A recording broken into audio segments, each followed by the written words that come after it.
Halo semua, balik lagi di channel Toraokun. Sebelum pembahasannya dimulai, silahkan klik tombol subscribe dan aktifkan lonceng notifikasinya supaya kalian gak ketinggalan info dan teori terbaru seputar One Piece. Buat kalian yang mau informasi tambahan soal SBS atau databook, kalian bisa follow Instagram Toraokun. Di sana admin akan memposting soal SBS, databook, dan berbagai teori singkat. Sekarang lanjut ke pembahasan. Melanjutkan cerita dalam chapter yang lalu, cerita dalam chapter kali ini dimulai dengan memperlihatkan dunia bawah Elbaf, di mana kondisi tubuh Loki telah semakin membaik karena makanan yang dia konsumsi. Luffy pun bilang, memakan daging memang cara terbaik untuk memulihkan diri dari berbagai keadaan. Loki berkata, walau dia merasa membaik, tapi sebenarnya dia belum benar-benar pulih. Loki pun mengaku masih perlu makan lebih banyak lagi. Dia juga mengeluh pada Luffy karena si topi jerami itu makan terlalu banyak sehingga daging cepat habis. Sanji yang mendengar Loki masih lapar pun tidak bisa tinggal diam. Dia memang tidak mengenal Loki secara pribadi dan dari reputasi yang dia dengar Loki memiliki sifat yang buruk. Namun sebagai seorang koki, Sanji tidak bisa membiarkan orang lain lapar. Maka dia bilang kalau memang makanannya kurang, maka dia harus kembali mencari hewan lain untuk dimasak. Sanji, Zoro, dan Goldberg pun kembali ke wilayah hutan dunia bawah. Bahkan sekarang Stansen juga ikut serta agar mereka bisa membawa lebih banyak daging. Admin Torakun menyukai keputusan dari Stansen ini karena untuk membawa daging yang sangat banyak, dua orang raksasa lebih efektif daripada satu orang raksasa. Sementara mereka pergi, Loki bertanya kepada Luffy apakah perjanjian akan dilanjutkan. Seperti yang kita tahu, dua orang itu memiliki perjanjian di mana Luffy akan melepaskan Loki dan Loki akan memberitahu Luffy keberadaan sang sekarang. Loki berkata setelah makan lebih banyak, dia ingin benar-benar bebas untuk segera membalas dendam kepada para ksatria suci. Dia tidak bisa menerima apa yang mereka lakukan kepadanya dalam keadaan terantai beberapa waktu yang lalu. Selain itu, Loki juga yakin para ksatria suci tersebut saat ini sedang melakukan hal yang buruk di Pulau Elbaf, sehingga mereka tidak bisa dibiarkan begitu saja. Hajudin yang mendengar itu pun bilang, Loki sendiri suka melakukan hal buruk di Elbaf sejak dulu. Mengapa sekarang dia malah khawatir bila orang lain melakukannya juga? Loki pun menjawab, tentu dia tidak bisa membiarkan jika yang melakukan itu adalah orang luar, apalagi pihak pemerintah dunia. Loki bilang, jika dirinya yang mengacau, itu hanyalah kenakalan. Sedangkan jika yang mengacau adalah pemerintah dunia, itu adalah kejahatan. Admin Torakun memahami pola pikir dari Loki ini. Dia berpendapat orang luar tidak boleh mengacau. Tapi kalau Loki yang merupakan orang sana, boleh-boleh saja mengacau di Pulau Elba. Luffy pun mulai bimbang. Di satu sisi, dia ingin membebaskan Loki sesuai janji. Tapi di sisi lain, dia ragu karena sudah melihat sendiri ketika Loki hampir bebas tadi, Loki langsung mengamuk dengan memanggil petir seenaknya. Luffy lalu melihat ke arah Hajrudin, yang mana si raksasa itu sejak awal memang tidak setuju untuk membebaskan Loki. Namun rupanya kali ini Hajrudin sudah lebih tenang. Dia pun bilang, semua keputusan ada di tangan Luffy. Sejak dari Dressrosa dulu, Hajrudin sudah mau percaya penuh kepada semua keputusan Luffy. Kepercayaan itu masih terus ada sampai sekarang ini. Jadi jika Luffy mau bertanggung jawab penuh atas keputusan apapun yang nanti akan Luffy ambil, maka Hajrudin tidak akan menghentikannya lagi. Tapi sebelum Luffy mengambil keputusan, Hajrudin ingin Loki menceritakan kebenaran di balik kematian Raja Harald. Apa sebenarnya alasan Loki menghabisi ayah mereka itu? Loki pun tersenyum lalu berkata, sudah dia duga Hajrudin penasaran dengan hal itu. Sebelum mulai bercerita, Loki menegaskan terlebih dahulu bahwa rumor yang beredar selama ini yang mana dia menghabisi Raja Harald karena ingin mengacau dan mengambil buah iblis legendaris, itu semua tidak benar. Ada alasan lain yang jauh lebih besar dari itu. Menurut admin Torakun, alasan Loki yang sesungguhnya itu pasti akan mengejutkan semua orang. Tapi sebelum Loki menceritakannya, cerita berpindah ke tempat Sanji, Zoro, Goldberg, dan Stansen yang kini sudah tiba di hutan dunia bawah. Di sana, Zoro menebas beberapa Grogisaurus lagi. Stansen yang melihat itu pun terpukau dan langsung memuji Zoro karena dia bisa menebas Grogisaurus yang sangat besar dan memiliki kulit tebal dengan sangat mudah. Stansen pun berkata, sebenarnya ada hewan lain yang memiliki daging lebih bagus untuk proses pemulihan. Hewan itu terkenal sangat kuat, jauh lebih kuat dari Grogisaurus. Namun melihat keahlian Zoro dalam hal menebas, Stansen yakin Zoro pasti akan mampu menebas hewan itu. Zoro pun menjadi tertarik untuk mencari hewan tersebut.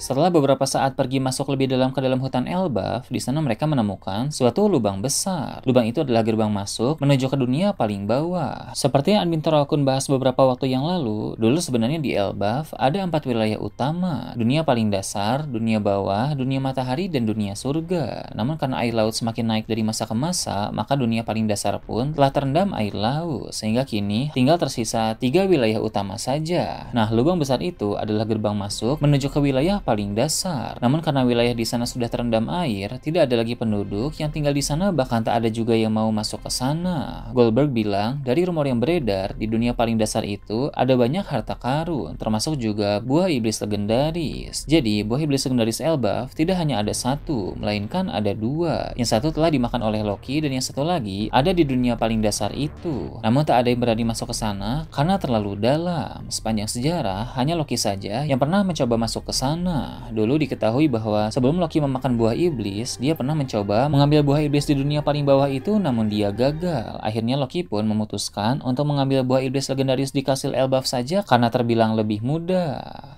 Beralih ke tempat lain, cerita memperlihatkan bar di pelabuhan Pulau Elbaf. Wanita pemilik bar dan beberapa raksasa yang sedang minum bisa mendengar suara-suara ledakan dari atas, sehingga mereka menduga ada masalah di dunia matahari. Wanita itu pun berkata, dia berharap semuanya baik-baik saja. Dia lalu hendak berjalan ke tempat di mana Dendin Mushi berada untuk menghubungi temannya yang ada di atas agar bisa bertanya apa yang sedang terjadi. Tapi sebelum itu, tiba-tiba ada nelayan raksasa yang masuk ke dalam bar dengan terburu-buru. Nelayan tersebut berkata bahwa ada kapal misterius yang sedang mendekat dan akan berlabuh di pelabuhan Pulau Elbaf. Menurut admin Toroukun, kapal yang datang itu pasti milik seorang karakter penting yang akan memainkan peran besar dalam arc Elbaf ini. Setelah itu, cerita memperlihatkan keadaan di dunia matahari. Di dekat sekolah Walrus, pertarungan antara Gunko melawan Jinbei, Nami, Usopp, dan Brook masih terus berlanjut. Gunko memiliki kemampuan hebat, sehingga walau musuhnya lebih banyak, tapi dia mampu bertarung dengan sangat baik. Mereka semua menggunakan berbagai teknik kuat sehingga membuat keadaan menjadi semakin panas. Robin dan Chopper yang saat ini sedang bergerak untuk mencari keberadaan musuh juga bisa melihat pertarungan itu. Tapi Jinbei berkata, mereka bisa menangani keadaan, sehingga Robin dan Chopper lanjut saja mencari keberadaan dari musuh lain. Gunko berkali-kali melancarkan tanda panah ke arah Jinbei, Nami, dan Usopp. Namun di sana hanya Brook saja yang tidak dilancarkan serangan oleh Gunko. Brook pun heran mengapa dirinya dari tadi dibiarkan terus. Padahal posisi Brook juga adalah musuh dari wanita itu. Seperti yang admin Toroukun bahas pada video sebelumnya, Gunko sangat mengidolakan Brook. Rupanya Gunko masih belum tega untuk menyakiti idolanya itu, sehingga dia lebih fokus menyerang kepada Jinbei, Nami, dan Usopp. Dari kejauhan, Sommers dan Gillingham memantau pertarungan mereka itu. Sommers berkata, ternyata para musuh yang dihadapi oleh Gunko tidak bisa diremehkan. Gillingham pun membenarkan hal itu. Jinbei dan kawan-kawan memang sangat kuat. Sommers bilang, dia bisa saja ikut campur dan mengalahkan mereka semua, tapi dia masih ingin menikmati keadaan terlebih dahulu. Nanti saja, jika memang sudah diperlukan, baru dia akan mulai turun tangan. Setelah itu, dua ksatria suci itu mulai membicarakan hal lain. Gillingham bilang dia penasaran selagi mereka ada di Elbaf sekarang ini, bagaimana perkembangan yang terjadi di Marijui. Sommer pun menanggapi dengan berkata, dia yakin keadaan akan membaik karena para ksatria suci lain di sana sudah mulai melakukan pergerakan. Ditambah lagi, Shamrock ikut dalam misi di sana, sehingga kehadiran Shamrock pasti akan membawa dampak besar terhadap kekuatan tempur pemerintah dunia. Sommers juga menambahkan sebenarnya dia sangat marah kepada pasukan revolusi karena berani-beraninya membuat para TNI Yubito mengalami masalah pangan. Seandainya saja Sommers tidak mendapatkan misi ke Pulau Elbaf, dia ingin mencari dragon dan memberinya sebuah pelajaran. Gillingham pun bilang, semua orang dari pemerintah dunia juga ingin melakukan hal itu, tapi dia mengingatkan bahwa bukan hal mudah untuk menghadapi dragon. Menurut ksatria suci berkekuatan Kirin itu, peristiwa pada masa lalu sudah cukup jelas membuktikan bahwa dragon memiliki kekuatan yang luar biasa. Belum jelas peristiwa masa lalu apa yang dimaksud oleh Gillingham, tapi itu adalah momen di mana dragon melakukan sesuatu yang membuat ksatria suci bisa melihat kekuatannya. Sepertinya dulu, Dragon pernah bertarung dan mengalahkan salah satu ksatria suci. Nah dari sanalah, para ksatria suci lain bisa melihat kekuatan Dragon. Berhubung pada masa lalu Dragon pernah mengalahkan satu ksatria suci, maka sejak saat itu, pemerintah dunia selalu berhati-hati terhadap Dragon hingga sekarang ini. Admin Toroukun sangat penasaran, siapa kira-kira ksatria suci yang pernah dikalahkan oleh Dragon itu.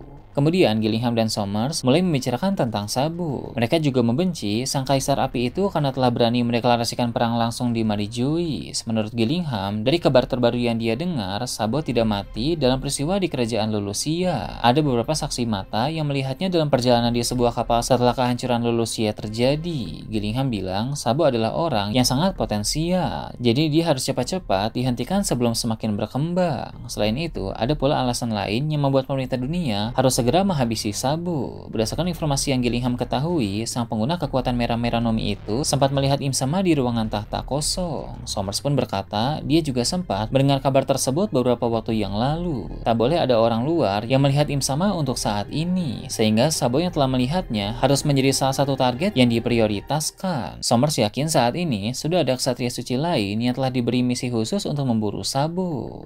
Setelah itu, diperlihatkan dunia surga Elbaf. Tempat itu merupakan rumah bagi banyak bangsawan raksasa. Di suatu kastil, tampak ada siluet raksasa misterius yang memakai denden mushi untuk menghubungi seseorang. Kemudian diperlihatkan denden mushi kecil milik ksatria suci mulai berdering. Gillingham pun menjawab panggilan tersebut, dan rupanya orang yang menghubunginya itu adalah si raksasa dari dunia surga tadi. Itu berarti ada pengkhianat di kalangan bangsawan Elbaf. Dia memiliki kontak denden mushi dari para ksatria suci, yang menandakan bahwa dia menjalin hubungan rahasia dengan pihak pemerintah dunia. Akhirnya di sini pengkhianat Elbaf yang sesungguhnya mulai menampakkan diri. Sudah admin Traukun duga dari jauh-jauh hari bahwa pasti ada pengkhianat di antara bangsawan Elbaf. Kembali memperlihatkan Loki dan Luffy yang masih berbincang sambil menunggu makanan datang. Mereka masih terus mengobrol. Setelah mereka membicarakan tentang Rox D. Sebek yang merupakan idola Loki, Luffy pun bertanya apa kekuatan orang itu dan bagaimana cara dia bertarung. Loki pun menjelaskan Sebek bisa bertarung dengan berbagai cara. Dia ahli dalam berpedang, namun ahli juga dalam pertarungan tangan kosong. Hakinya juga sangat kuat, lebih kuat daripada Shanks. Bahkan Sebek juga memiliki kekuatan buah iblis, dan tak cuma hanya ada satu, tapi dia memiliki lebih dari satu kekuatan buah iblis. Karena dari yang Loki lihat, kekuatan buah iblis Sebek selalu berbeda-beda di setiap serangannya. Tak hanya itu saja, Sebek juga selalu membawa kantung berisi banyak buah iblis, yang menandakan bahwa dia adalah pengoleksi buah iblis sama seperti Kurohige. Kurohige memang terinspirasi dari sosok Rox D. Sebek itu, sehingga motivasinya memburu banyak buah iblis kuat adalah mengikuti jejak Rox D. Sebek dulu.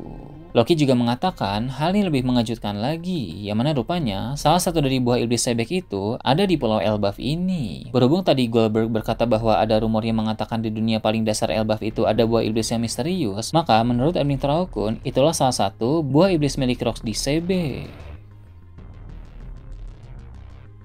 Nah itu tadi berbagai hal menarik pada chapter 1146. Gimana menurut kalian? Silahkan tulis di kolom komentar di bawah. Oke, segitu aja untuk pembahasan kali ini. Jangan lupa like, share, dan subscribe untuk video menarik selanjutnya. Gue Traukun, Shambles.